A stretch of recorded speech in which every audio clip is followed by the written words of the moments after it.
محترم حضرات، بزرگوں، دوستوں، دینی اور ایمانی بھائیوں، ہندوستان میں مسلمان قوم کی حیثیت سے ہم 1000 سال سے زیادہ عرصے سے مقیم ہیں۔ ایک لمبا وقت ہم نے یہاں کی زمین پر گزارا ہے۔ ایک چھوٹی سی تعداد نے باہر سے آ کر یہاں دعوت کا کام کیا اور زیادہ تر یہاں کے لوگوں نے اسلام کو قبول کیا اور اسلام کے نظام کو پسند کر کے اس کے مطابق اپنی زندگی کو گزارنا شروع کیا۔ ہم مختلف دور کو دیکھتے رہے ہیں۔ ابتدائی دور جس میں ہندوستان کے کچھ خطوں پر تجارت کے راستے سے دعوت کا کام ہوا اور مسلمانوں کی اچھی خاصی تعداد بن گئی۔ پھر ایک حصہ وہ ہے جو شمالی ہند کا ہے، جہاں پر جنگوں کے راستے سے کچھ معرکے پیش آئے، جس کے نتیجے میں مسلمانوں کو اس ملک میں داخلہ ملا۔ مسلمانوں کی کچھ ریاستیں قائم ہونے لگیں۔ پھر اس کے بعد سبکتگین اور ان کے بیٹے محمود غزنوی کے ذریعے سے ہندوستان کے ایک بڑے حصے پر جنگ کر کے فتح باہر سے آئے ہوئے مسلمانوں نے حاصل کی۔ پھر الگ الگ دور آتے رہے۔ تغلق دور آیا، لودھی دور آیا، ممالک کا دور آیا، یہاں تک کہ اخیر میں مغل کا دور آیا۔ یہ زیادہ تر افغانستان اور ایران کے علاقوں سے آئے ہوئے لوگ تھے، جنہوں نے یہاں کے مختلف خطوں پر حکومتیں قائم کی اور پھر اخیر دور میں ہندوستان کے بڑے حصے پر ان کی حکومت چلنے لگی۔ لیکن یہ تو حکومتوں کی کشمکش، راج کی دوسرے راج کے ساتھ کشمکش، ایک اسٹیٹ کی دوسرے اسٹیٹ کے ساتھ لڑائی، ایک راجا کی دوسرے مہاراجا یا راجا کے ساتھ جنگ چلتی رہی، جو تاریخ کا حصہ ہے اور اسلام سے پہلے بھی رہی، اسلام کے بعد بھی رہی اور آگے بھی چلتی رہے گی۔ قومیں لڑتی رہتی ہیں، جنگیں کرتی رہتی ہیں، علاقے علاقے سے لڑتے ہیں، قوم قوم سے لڑتی ہے، زبان والے دوسری زبان والوں سے لڑتے ہیں۔ یہ دنیا کی تاریخ ہے، دنیا اسی کی عبارت ہے اور مسلسل یہ قصہ اور کہانی دنیا کے اوپر چلتی رہی ہے۔ لیکن جو بات میں پیش کرنا چاہ رہا ہوں وہ اس پس منظر میں ہے کہ جو مسلمانوں نے مسلمان بن کر اس ملک میں تعمیری کام کیا، دعوتی کام کیا، لوگوں تک پہنچ کر اللہ کے دین کو پہنچایا، جس کے نتیجے میں اس ملک کا ایک بڑا طبقہ، یہیں کا باشندہ، یہیں کی مٹی میں رہنے والا، یہیں کی نسل والا، یہیں کے مذاہب کو ماننے والا، وہ کنورٹ ہو کر اسلام میں داخل ہوا۔ بڑی تعداد انہی کی ہے اور انہی کے ذریعے سے ہندوستان کا کلچر بنا ہے۔ جو کلچر مسلمانوں کا کلچر کہلاتا ہے، اس میں بلا شبہ باہر سے آنے والوں کے اثرات ایک حد تک پڑے ہیں، لیکن یہاں پہ جو ایک مسلم کلچر تیار ہوا ہے وہ یہیں کے لوگوں کے اپنی نسلی اور قومی اور علاقائی خصوصیات کو لے کر بنا ہے، جس کے ساتھ مختلف علاقوں میں آپ کو الگ الگ کلچر ملیں گے، الگ الگ رنگ ملیں گے، الگ الگ رہن سہن کے طریقے ملیں گے، لیکن ایک اسلام ایسا عنصر تھا جس نے سب کو اپنے تحت جوڑ لیا اور جس نے سب کو ایک رسی میں جوڑ کر رکھ دیا اور ایک لڑی میں پرو دیا، اور مسلمان دوسرے مسلمان کا بھائی بن گیا، کسی نسل کا ہو، کسی رنگ کا ہو، کسی زبان کا ہو، کسی علاقے کا ہو۔ یہ اسلام کی عصمت تھی، اسلام کی فضیلت تھی، اسلام کی دعوت تھی اور اصل اسلام کی روح تھی کہ اس نے اسلام کی بنیاد پر ہر ایک کو گلے لگایا ہے۔ اسلام بنیادی طور پر کسی چھوٹ چھاٹ کو نہیں مانتا، کسی ذات پات کو نہیں مانتا، کسی طرح کی لسانی تفریق کو قبول نہیں کرتا، علاقائی بندشوں کو قبول نہیں کرتا ہے۔ اسلام کسی طور پر بھی ایک انسان کو دوسرے انسان سے الگ کرنے والی چیز جو کہ نفرت کا باعث بنتی ہے قبول نہیں کی جا سکتی ہے. جو فرق تعارف کے لیے ہوتا ہے، پہچان کے لیے ہوتا ہے، ایک دوسرے سے رشتے باندھنے کے لیے ہوتا ہے، وہ تعارف ٹھیک ہے. اس تعارف کی حد تک ایک دوسرے سے فرق جائز ہے. ایک کا خاندان یہ ہے، کس خاندان کا ہے، کس قبیلے کا ہے، ایک یہ زبان بولنے والا ہے، ایک دوسری زبان بولنے والا ہے. یہ فرق اگر آپس میں ایک دوسرے کو پہچاننے کے لیے ہے، ایک دوسرے کے قبیلے بنانے کے لیے ہے، تو اس میں کوئی حرج نہیں ہے. لیکن جب یہ فرق نفرت کا باعث بنے، دوری کا باعث بنے، ایک دوسرے میں دراڑ کا ذریعہ بنے، نفرتوں کے بیج بو دیے جائیں، ایک دوسرے سے دلوں کو پھاڑ دیا جائے، تو پھر یہ کبیرہ گناہ بن جاتا ہے. یہ ذات پات کا فرق، علاقے اور نسل کا فرق، قوم اور وطن کا فرق، یہ گناہ بن جاتا ہے اگر یہ تفریق، نفرت اور دوری کا سبب بنتا ہے. ہم اس ملک میں ایک لمبے عرصے سے رہتے ہوئے یہاں کے دوسرے کلچر سے متاثر ہوئے ہیں، اس کو قبول کیا ہے، کیونکہ ایک بڑی تعداد تھی جو کنورٹ ہو کر اسلام میں داخل ہوئی. ظاہر ہے ہر آدمی اسلام کے مشن اور دعوت کو پسند کر کے قبول کرتا ہے، لیکن کمپلیٹلی اپنے کلچر کو تو چینج نہیں کر دیتا ہے. وہ جس طرح سے کھاتا پیتا ہے، جس طرح سے رہتا سہتا ہے، وہ اس کا کلچر ہوتا ہے، اس کو بدلتا نہیں ہے. اور اسلام نے یہ تقاضا بھی نہیں کیا ہے کہ تم کمپلیٹلی ہر اپنے کلچر کو بدل دو. اسلام میں کچھ لمیٹیشنز ہیں، کچھ انسٹرکشنز ہیں، کچھ باؤنڈریز ہیں، کچھ اللہ کی طرف سے کمانڈمنٹس ہیں.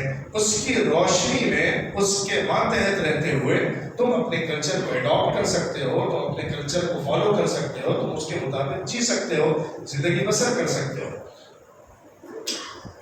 تو مسلمانوں کا جو تعارف اس ملک میں رہا، اس میں مختلف اثرات بھی شامل رہے، مختلف قوموں کے اثرات رہے، لیکن اس کے باوجود مسلمان ایک امتیازی خصوصیات کے ساتھ، ایک امتیازی خصوصیت کے ساتھ اور اپنی الگ پہچان کے ساتھ، اپنی مکمل آئیڈیالوجی کے ساتھ، اپنے ایک الگ ڈفرینٹ کلچر کو اڈاپٹ کرتے ہوئے اس ملک میں بڑھتے رہے، اور ان کی تعداد میں مسلسل اضافہ ہوتا رہا، اور وہ آج تک باقی ہیں، اور انشاءاللہ آگے بھی پھلتے پھولتے ہی رہیں گے. یہ سوال اور مسئلہ کیا ہے؟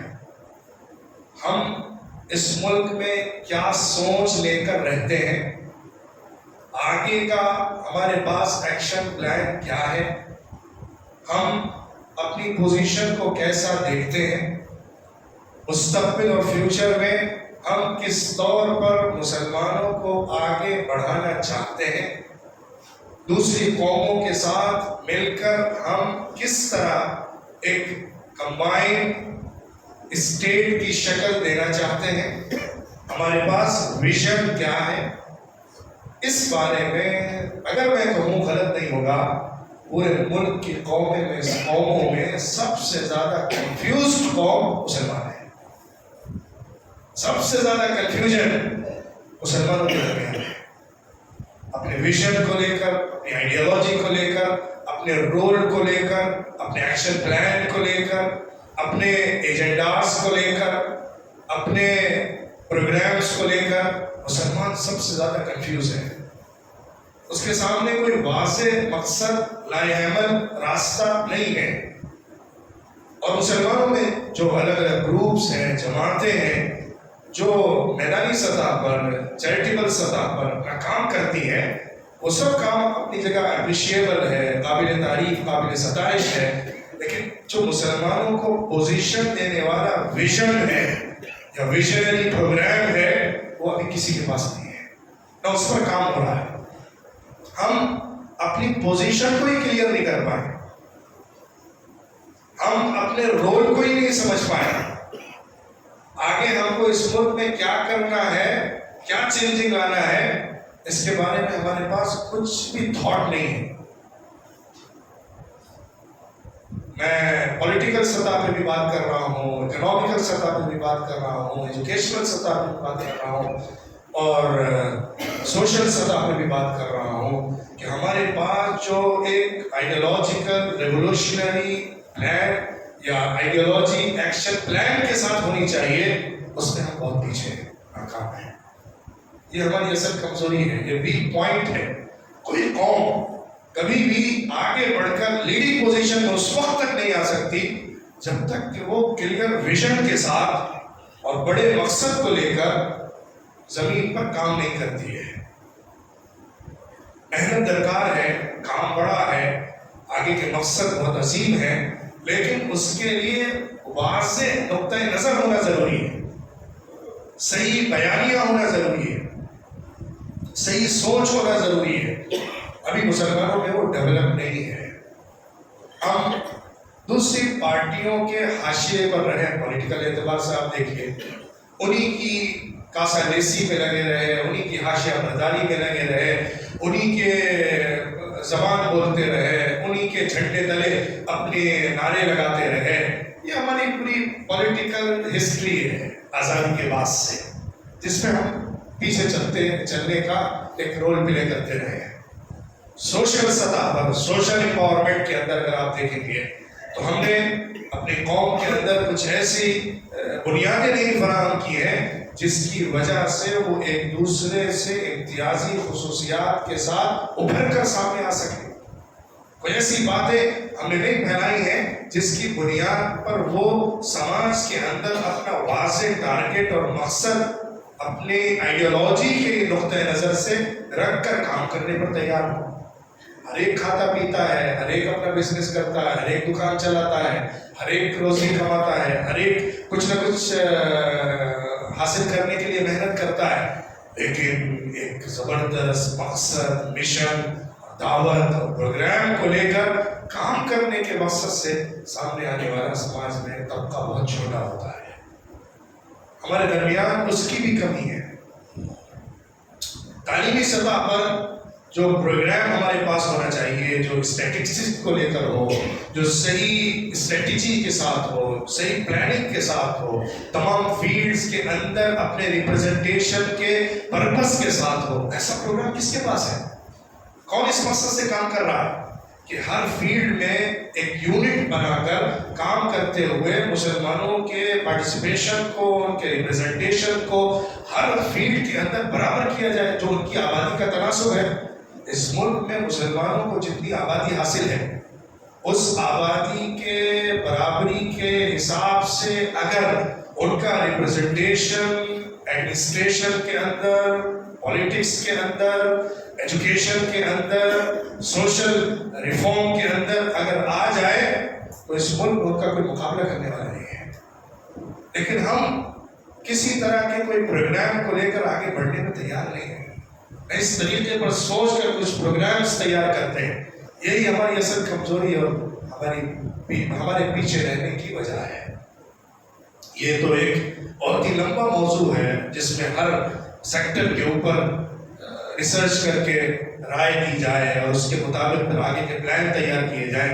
یہ خطبے کا کام نہیں ہے، یہ مسجد کے ممبر سے ہونے والی کوئی بات ہے، بلکہ یہ تو ان لوگوں کا کام ہے جو مسلمانوں کے لیڈرز ہوتے ہیں، مسلمانوں کی جماعتیں ہوتی ہیں، مسلمانوں کی NGOs ہوتی ہیں، مسلمانوں کے موومنٹس ہوتے ہیں، جو اس سوچ کو لے کر زبردست پلان تیار کریں، اس کے مطابق سال ہر سال کام کریں.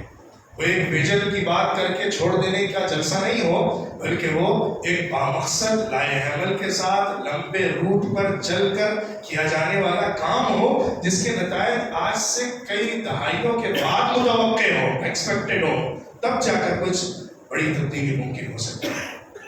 لیکن ایک خاص پہلو جس پر میں تھوڑی سی روشنی ڈالنا چاہتا ہوں، جو ہماری اویئرنیس سے متعلق ہے اور ہمارے صحیح اسٹینڈ اور پوزیشن سے متعلق ہے، وہ ہمارے سامنے کلیئر ہونا چاہیے.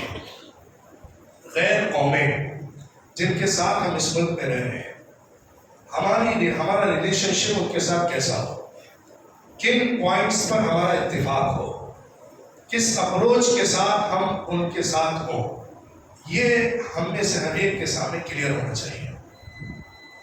اس موضوع پر سب سے پہلے یہ پوائنٹ کلیئر کر لینے کا ہے کہ ہم اللہ کی طرف سے ایک ذمہ دار قوم ہے. We are the responsible community. یہ احساس پیدا ہوا ہے جس کے سامنے صرف تھوڑا سا فائنینشیل بینیفٹ نہیں ہوتا ہے، جو اپنے کسی بھی کام کو تھوڑے سے مادی فائدے کے لیے نہیں کرتا ہے، تھوڑے موڑے روپے پیسے جوڑنے کے لیے وہ کوئی قدم نہیں بڑھاتا ہے، وہ ایک ذمہ دار اللہ کا نمائندہ ہونے کی حیثیت سے کوئی کام کرتا ہے۔ یہ سوچ پہلے پیدا کرنے کی ہے۔ ہم مسلمان اللہ کی طرف سے بھاری ذمہ داری رکھنے والی قوم ہے، اس ذمہ داری قوم نے ادا نہیں کیا تو اللہ کے سامنے ہم جواب نہیں دے پائیں گے۔ جیسے ایک کمپنی کا کوئی مینیجر ہوتا ہے، اس کی ذمہ داری ہوتی ہے کہ وہ اس کمپنی کو بڑھائے، ترقی دے، اور اس کے لیے جو بھی اسباب اختیار کیے جا سکتے ہیں وہ اختیار کرے۔ اسی طرح ہم اس ملک میں ایک مینیجر ہیں کہ ہمیں اپنے مسلمانوں کے حالات کو بہتر کرنے کے ساتھ ساتھ اسلام کو پروموٹ کرنا ہے، اسلام کو پیش کرنا ہے، اسلام کا صحیح تعارف دینا ہے۔ یہ ہماری بنیادی ذمہ داری ہے۔ اس سلسلے میں ہمارا خود کا ریپرزنٹیشن اسلام کے تئیں بالکل وفادار ہونا چاہیے۔ سب سے پہلی ذمہ داری کیا ہے؟ ہم خود صحیح مسلمان ہوں۔ ہم اسلام کی بات کریں، مسلمانوں کی بات کریں، ظلم کی بات کریں، پریشانیوں کی بات کریں، چیلنجز کی بات کریں، مسلمانوں کی دشواریوں کی بات کریں، مسلمانوں کے مستقبل کی بات کریں، لیکن ہم خود صحیح اسلام کے ریپرزنٹیٹیو نہ ہوں، نمائندے نہ ہوں، تو ہماری ساری باتیں بالکل بے فائدہ ہیں۔ سب سے پہلے ہمیں صحیح مسلمان بن کر رہنا ہے۔ لیکن آپ دیکھیے ہمارا یوتھ کیا اسلام کی نمائندگی کرتا ہے؟ کالجز میں ہو، اسٹریٹ پر ہو، سوسائٹیز کے اندر ہو، ہمارا یوتھ اسلام کا نمائندہ نہیں ہے۔ اگر ہمارا یوتھ، ہمارا نوجوان اسلام کو اپنے اوپر ڈال لے اور اس کے ساتھ وہ کلاس میں بیٹھے، اس کے ساتھ وہ یونیورسٹی میں جائے، اس کے ساتھ وہ کالج کو اٹینڈ کرتا ہو، اس کے ساتھ وہ اسٹریٹ پر چلتا ہو، اس کے ساتھ وہ سوسائٹی میں رہتا ہو، فرینڈ شپ کرتا ہو اور ساتھ دوسروں کے زندگی گزارتا ہو، تو اس کا امپیکٹ اپنے آپ میں بہت بڑا ہوگا۔ اور یہ اصل چینجنگ ہے، اس پر کام کرنے کی ضرورت ہے۔ اصل تبلیغ یہاں سے ہوتی ہے، اصل دعوت یہاں سے ہوتی ہے کہ اپنے کو پہلے ریفارم کر کے اس قابل بنانا ہے کہ ہم جو ویژن دے رہے ہیں، ہم جو پروگرام بتا رہے ہیں، ہم جو آئیڈیالوجی بتا رہے ہیں، اس کے خود نمائندہ ہیں۔ یہ سب سے پہلی بات۔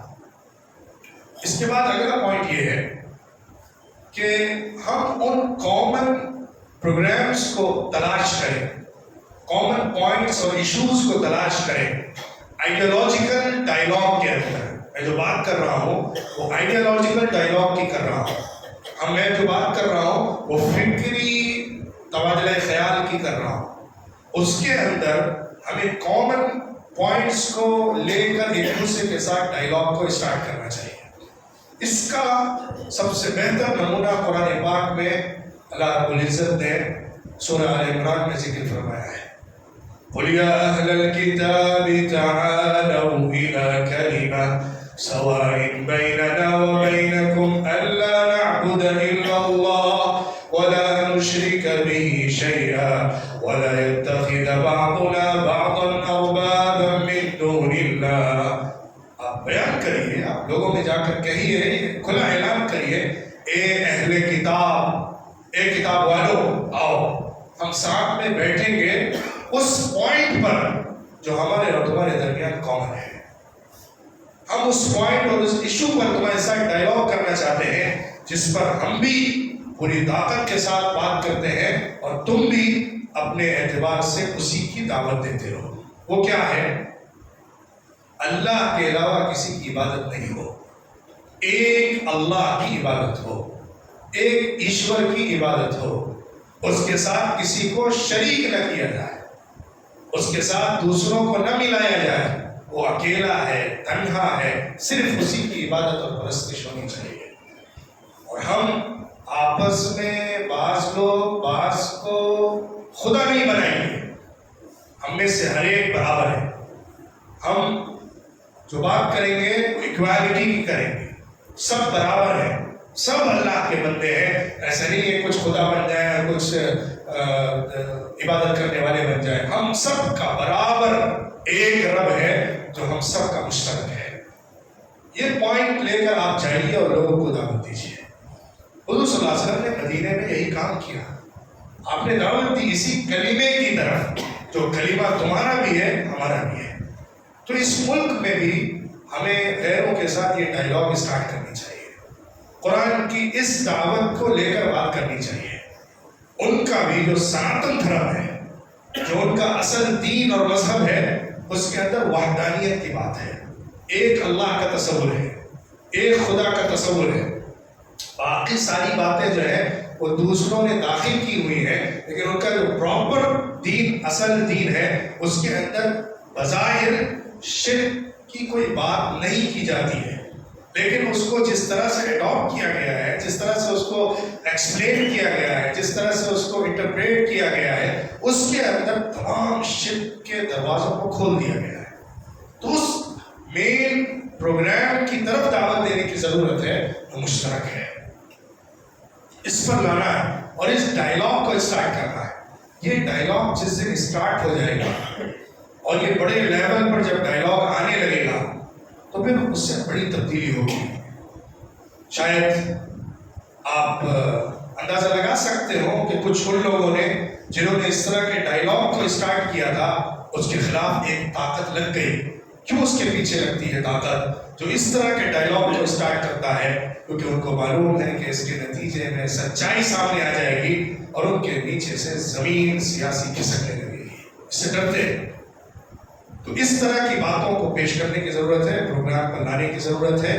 اور دوسری بات یہاں پہ کلیئر کرنا ہے کہ جو انسانی ایشوز ہیں، ہیومن ایشوز جو مشترک ہوتے ہیں، مثال کے طور پہ ایک بستی میں پانی کا مسئلہ ہے، ایک بستی میں بجلی کا مسئلہ ہے، ایک بستی میں روڈ کا مسئلہ ہے، یہ ایشوز کامن ہیں. تو ان کے اندر ہم جو کام کریں، جو کوشش کریں، وہ مل جل کر کریں. ایسا ماحول بنائیں کہ ہماری جو انسانی بنیاد پر کوششیں ہیں وہ سب مشترک ہوں.